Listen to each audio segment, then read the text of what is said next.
for joining us online. We hope you can join us in person. Sometimes we know that's not possible. So thank you for joining us how you can. Hope you enjoy the service. Okay, so we're going to talk about choosing joy today.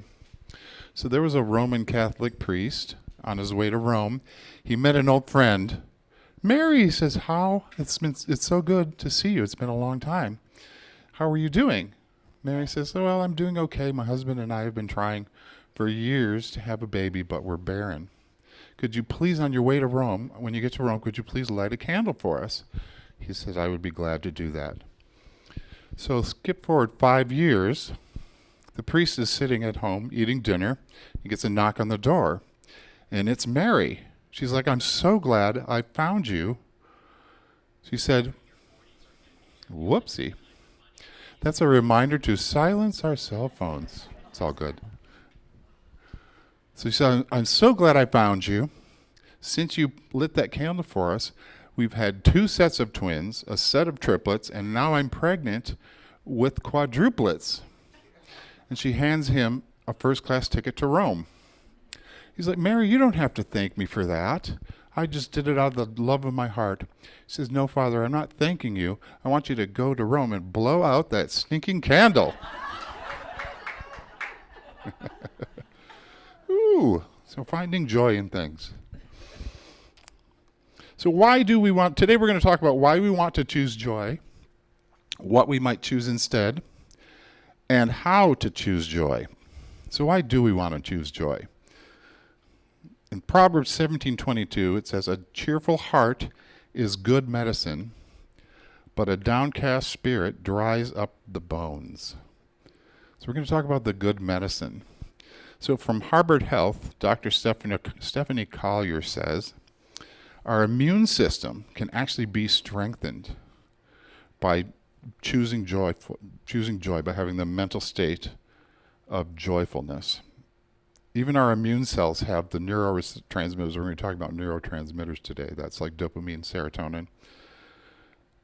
So interventions to increase joy, she says, may also decrease stress hormones, improve pain, and relieve depression. So, and also finding joy can help us live longer. If you don't want to live long, maybe don't choose joy. Most of us probably want to live longer. I hear it's better than the alternative. But you know, it took me years. I was so I spent so many years being so confused about life and kind of angry that I would be like, God, just take me home. And when people would say, you know, I'm alive, it is better than the alternative, I was like, oh, is it? And I thought, what's the alternative, getting younger? I never thought, you know, that going to heaven was a bad thing. I thought, well, that's great. That's what we all want to do. But people want to be alive. And it took me a little while to get there. But I'm there now, where I'm just enjoying life, because I kind of get it now. Unity, thank you. Unity really did help me to see that I'm creating it, and so I can create what I want. All right, Healthline says we feel joy in our bodies because of the release, I've talked about this, dopamine and serotonin, the neurotransmitters. But of these chemicals, they're heavily associated with happiness. So people with clinical depression actually have lower levels of serotonin and dopamine in their system. So when you perceive something as happy, your brain receives the signals to release those chemicals into your body. Joy also affects our circulatory system. So you may notice that when you're happy, your face flushes, your heart pumps a little harder. And of course, joy isn't the only emotion that affects our systems. Anger, depression, fear, sadness, they affect our systems as well.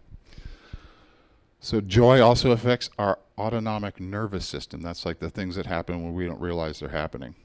So our breathing picks up when we're feeling joy. Do you ever notice your breathing picks up when you ride a roller coaster? That's a yeah-dur, right? And when we slow down and take a walk, our breathing gets lower. Another yeah-dur. And then in Healthline, they talk about joy creates what's known as a Duchenne smile. So it's an involuntary, genuine smile that reaches into our eyes. And it's that type of smile that creates the range of benefits. Thank you. I forgot all about my PowerPoint. All right, I got it now. I remember now that I have slides. I have slides. So this type of smile is associated with a range of benefits, such as improvements in physical health. We talked about that. Better recovery after illness, and stronger bonds with others. So it's pretty nice. All right, so now I'm going to read a little quote that my friend Joe sent me this morning, and it fit right in. So here we go. It's from the Buddhist website. He told me what it was, but it's a show Toshin.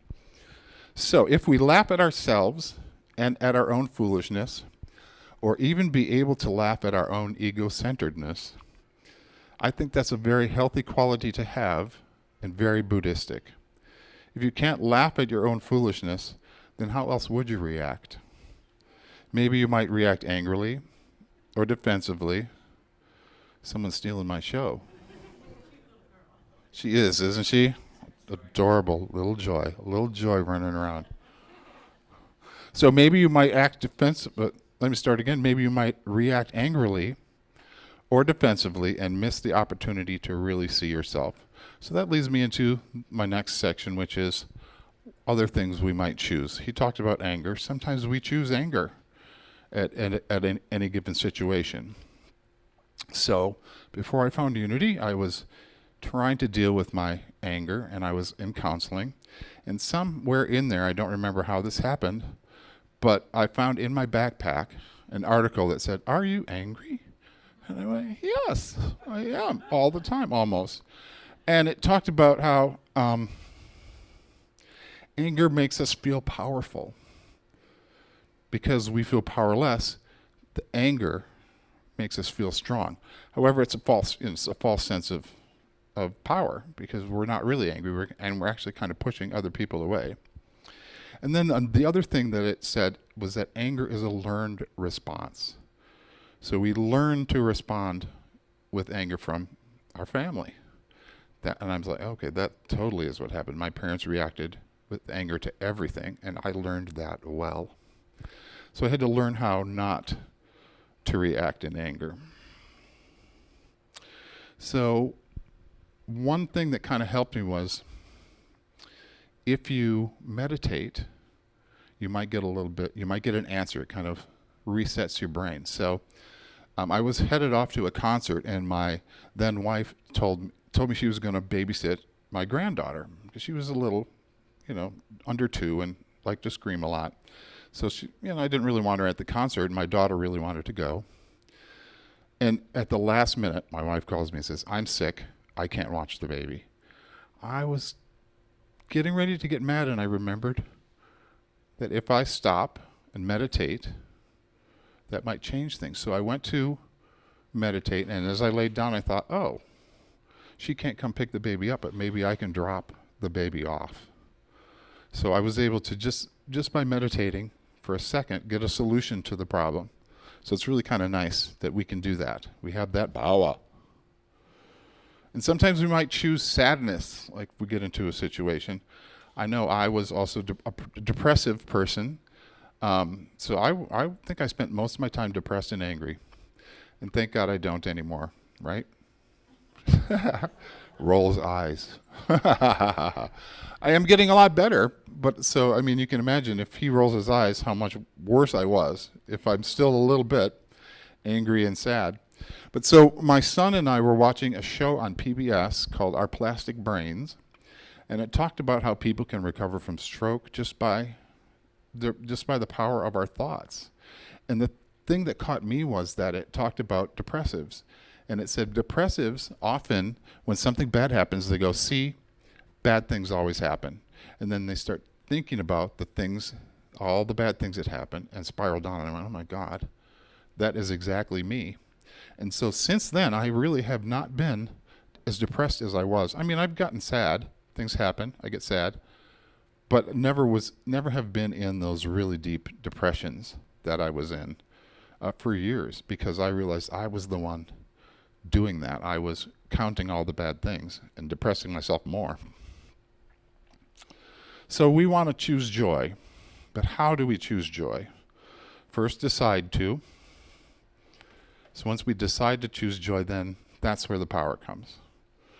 Yeah, I still am just not getting that. Thanks, Joe. Joe's paying attention. So, Stephanie Collier in Harvard Health. One way to increase joy is physical activity. So, regular physical activity creates a bubble bath of neurotransmitters, she says. And the effects can linger for a long time, long after the activity is over. Another way to help create joy is volunteering. Volunteering gives us joy because we're helping other people. That makes us feel better because we're not focusing on ourselves, we're focusing on other people. And then meditation, I talked about that. Meditation modifies the brain pathways and helps us increase our joy. Discovering something new. So this is from Healthline again.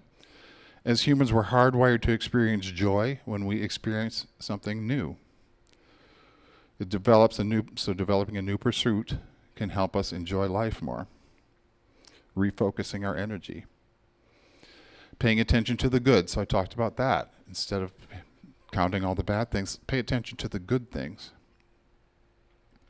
So a joyous mindset can be developed, and we're going to do the 3 good things exercise.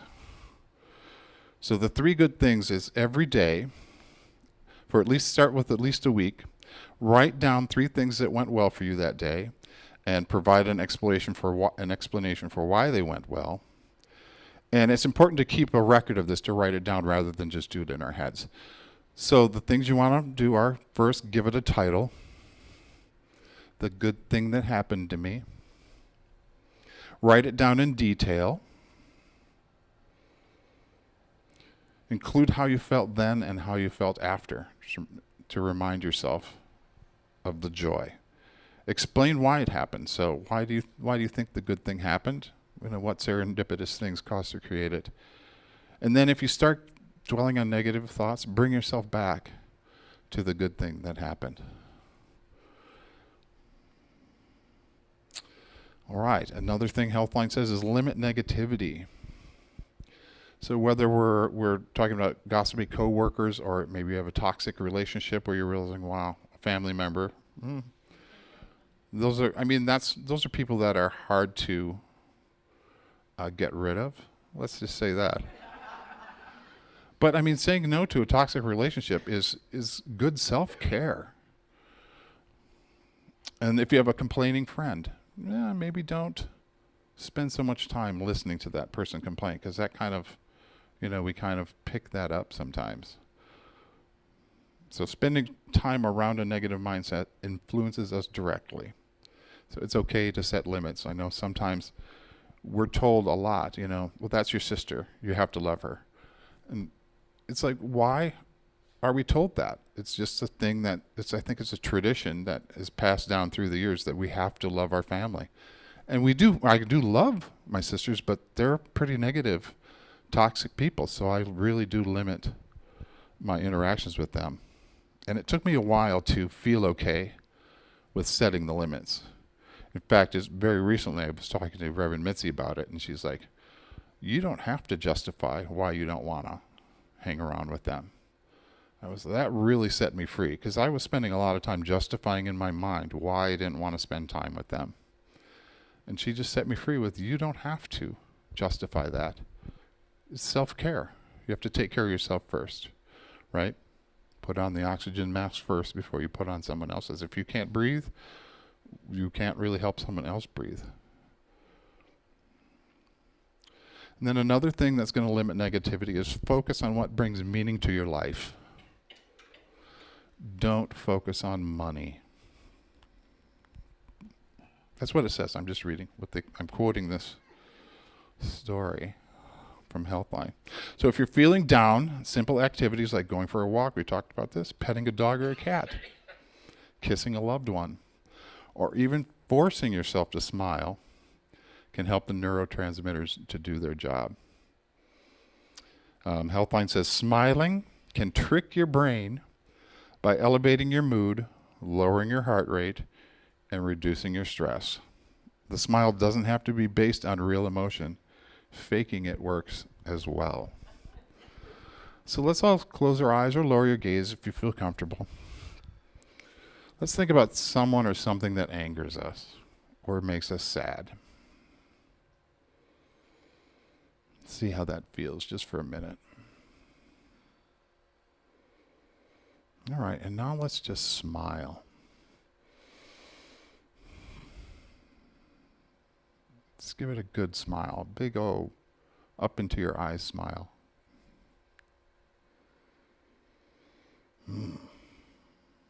Wow, I feel better. Does anybody feel better? You can open your eyes now. Am I the only one that feels better after you smile? It feels kind of weird, right? You're like, why am I smiling? I was angry a second ago. But as soon as we do that smile, it changes our mindset. And we can do that ourselves. So it's really nice. And wasn't that easy? Just smile. So last message I gave, Catherine was kind enough to give me a daily word that she had read, and she says she reads it every day. And it fit the last service, and it actually is what inspired this talk today. So I want to read that again. So it's a daily word from Tuesday, September 3rd, 2024. Joy. My heart is full of joy. That's the affirmation. I begin each day by choosing joy. Rather than waiting for pleasant surprises or serendipitous happenings to spark joy within me, I carry it in my heart and expect to attract joyful experiences to me. My faith and imagination help me live a joyful life. Through faith, I believe joy is part of me, one of my spiritual gifts. I use my imagination to picture how I find joy and share it with others, inspiring them to find joy for themselves. So much more than a feeling of happiness or an attitude of positivity, joy has its roots in God. It is the contentment I feel when my heart is full and I feel connected to the world around me. Joy is a kind of spiritual superpower. With it, I am able to transcend the limits of the world and lift myself into the truths of God. And then from 1 Kings, the scripture is, and all the people went up following him, playing on pipes and rejoicing with great joy. So let's say that affirmation together. My heart is full of joy. Ready? My heart is full of joy. Let's say it again. My heart is full of joy. And then once more with gusto. My heart is full of joy. You know, that's one thing I love about Unity of Tempe is that we say lots of affirmations throughout the service. And saying these affirmations, really, it's like that smile that immediately changes our attitude. These affirmations immediately change our attitude. So today we talked about why we want to choose joy. Because it makes us healthier, makes us feel better. What we might choose instead, some things that we often choose that we can decide not to choose, and then how to choose joy. So we talked about volunteering, activities, and other things. So today I want to encourage you to make an intention to choose joy for the rest of the day, the rest of the week, and the rest of your life. I know I'm going to. Thank you. All right, we've got another good song from Karen Drucker. I Start My Day.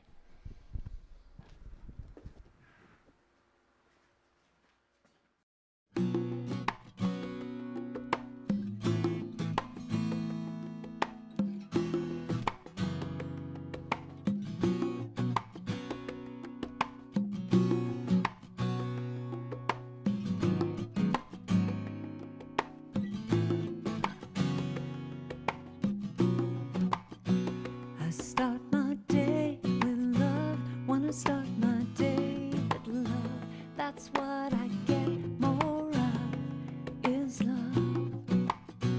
I start my day with love. Wanna start my day with love. That's what I get more of is love. Love, love, love.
when I start my day with peace.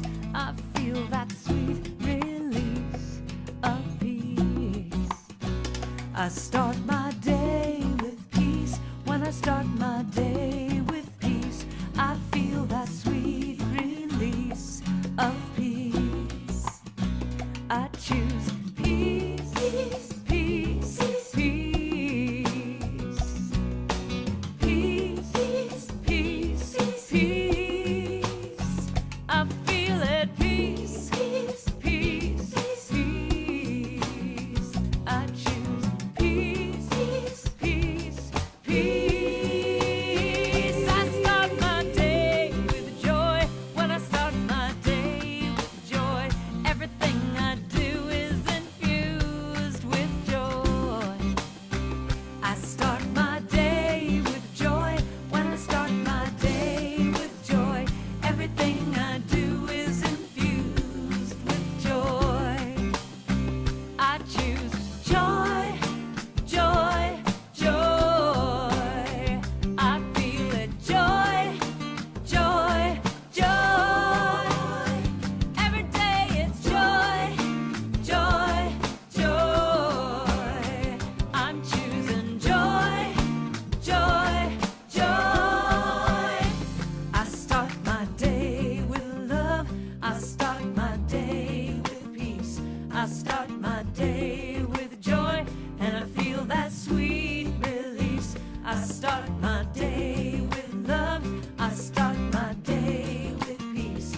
I start my day with joy, and I feel that sweet release. I start my day with love. I start my day with peace. I start my day with joy, and I feel that sweet release. I start my day with love. I start my day with peace. I start my day with joy, and I feel that sweet release. I start my day with love. I start my day with peace. I start my day with joy, and I feel that sweet release. I start my day with love. I start my day with peace. I start my day with joy, and I feel that sweet release. I start my day with love. I start my day with peace. I start my day with joy, and I feel that sweet release. I start my day with love.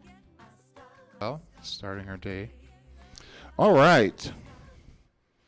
We have another affirmation.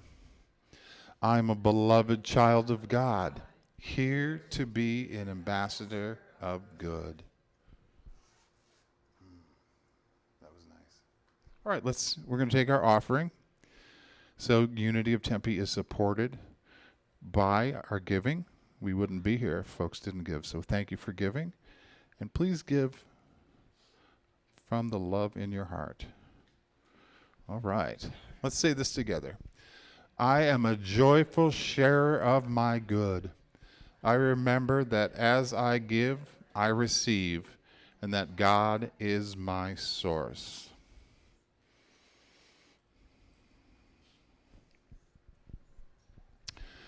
So you can scan this QR code. That'll take you right to the website so you can give. You can use Zelle or PayPal. I give online. So you may not see me dropping stuff in the plate, in the baskets, but that's okay, right? All right, let's pray for our prayer box and our offering. We are so thankful for the love that everyone is sharing through the gifts that they bestow on us. We're so thankful for the generous hearts here that share from their abundance and share from their need.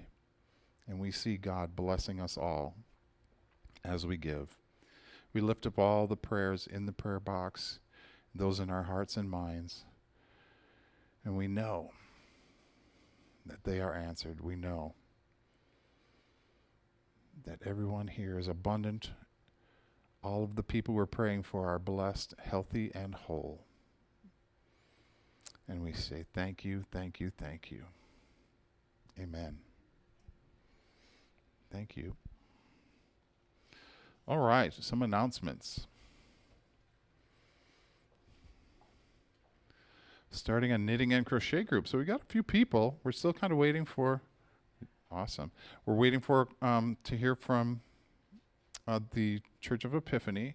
But I've decided let's start in 2 weeks. So 2 weeks from today, it's going to be twice a month, first and third Sundays after service. So from 11:30 to 1 after service. So bring, if you don't knit yet or crochet yet, I encourage you to find a pattern, and then the pattern will tell you how much yarn to get and what size hook or needles. So I would encourage you to bring that next week. Otherwise, I will have supplies. I have lots of yarn and lots of knitting needles and crochet hooks. So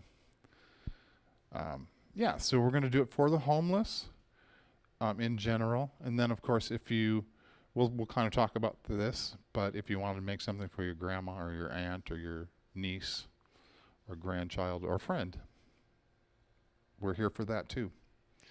All right. And if you haven't signed up with me, go ahead and talk to me after the service, and I'll write your name down so that way I can remind everyone what we're doing. All right.